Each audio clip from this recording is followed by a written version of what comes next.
Alrighty y'all, welcome back to another YouTube video. In this video, we are going to be talking about how men of God should be some of the most dangerous men on the planet. And I mean this in a lot of different ways. And I think this is such an important topic because I think there's so many stigmas around Christianity, especially Christian men nowadays. And I feel like Christian men have gotten really soft in a lot of ways and we've lost our masculine sense. And I think this is because a lot of times we're told, like as Christians, just be incredibly kind human beings and just love, and we don't focus as much on the physical strength and the aspect of what a true strong man is. And it's gone both extremes. There's been an ultra masculinity and then ultra femininity within men, and I think that's something that is very important to talk about and discuss, because I think there's a balance between femininity and masculinity and blended together, and that's what actually ultimately makes the most dangerous men, is those who can combine the both, who can be in touch with their feminine, but also really in touch with their masculine. And I'm going to walk through that today and the kind of man that I'm trying to be, which is a dangerous man of God. But dangerous can mean a lot of different things. You can be dangerous in love and the way that you love others in a good way. You can be dangerous in the way of your kindness and the way that you are so loving and empathetic towards others. And I think what makes a really strong and masculine man, and the whole idea of a masculine man, and what makes a masculine man, and my definition of it per se, and the man that I'm striving to be, is a man that is ultra capable, ultra capable of violence, and is super strong physically, spiritually, and mentally, but is also so incredibly loving and in touch with his emotion, meaning he allows himself to feel emotions, but he doesn't allow those emotions to stop him from doing the things that he is supposed to do. And I think masculinity in its essence is literally doing what you know you need to do regardless of how you feel, and doing what's right for the people around you and living for the people around you, whether that's God, your future family, and your loved ones. And sacrificing and doing what you know is right regardless of how you feel for the people that you love and for God. And that is what makes a masculine man, and that is what a dangerous masculine man is. So I think what's super important, something that I try to resemble to become a dangerous masculine man, or a dangerous man of God, is I've been starting to incorporate martial arts, because I think all men of God should be very capable of fighting and being able to protect the people in their life and becoming as strong as you possibly can be, becoming as healthy as you can possibly be. Because not only when you are physically capable and physically fit, not only are you going to be respected by those around you more, which means you're going to be able to actually lead people in the right direction and become closer to Christ and become the people that they created you to be, that God created them to be, but also you are just going to be able to protect and provide for the people around you and make the people around you feel safe, which is what a masculine man and man of God is meant to do for not only their future wife, but their future family, for the people around them that they love.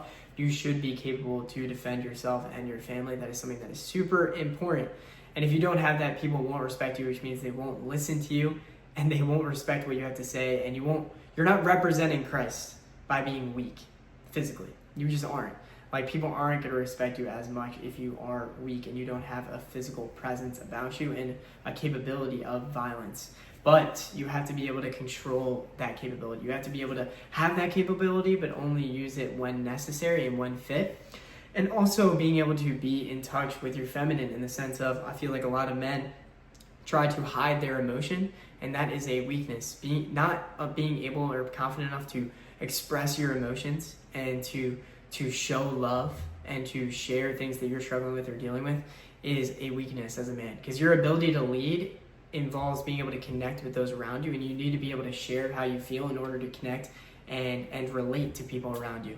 By not expressing your emotions, you're actually not only hurting yourself, but also your relationship with others, because you're not able to connect with them. You're not allowing them to help you in any way, which is ultimately going to limit the amount of connection and that you're going to be able to have with others, which is ultimately going to affect your ability to lead others in the right direction. But there's a balance with it, because you can't allow your emotion to dictate your actions. You can't allow your emotion to prevent you from doing what needs to be done.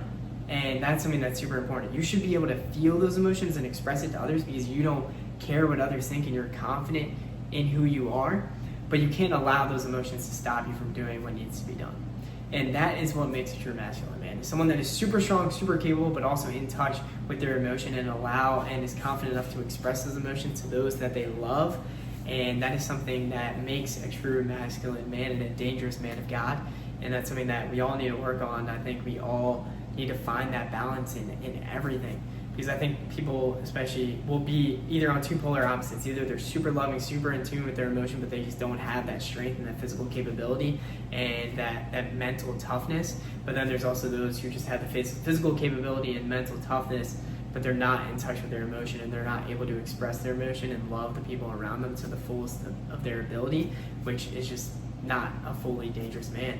And that's the man that I'm trying to be, is a man of God that is going to give so much love to the people that I love and care about in my life, and show that and express that and be able to show my emotion and how I'm feeling to others, but also not allowing that emotion to stop me from doing the things that I know need to be done, and also being extremely physically capable to defend and provide for the people in my life. And that is what makes a masculine man. That's what we all should strive to be as men of God. This is the end of this video.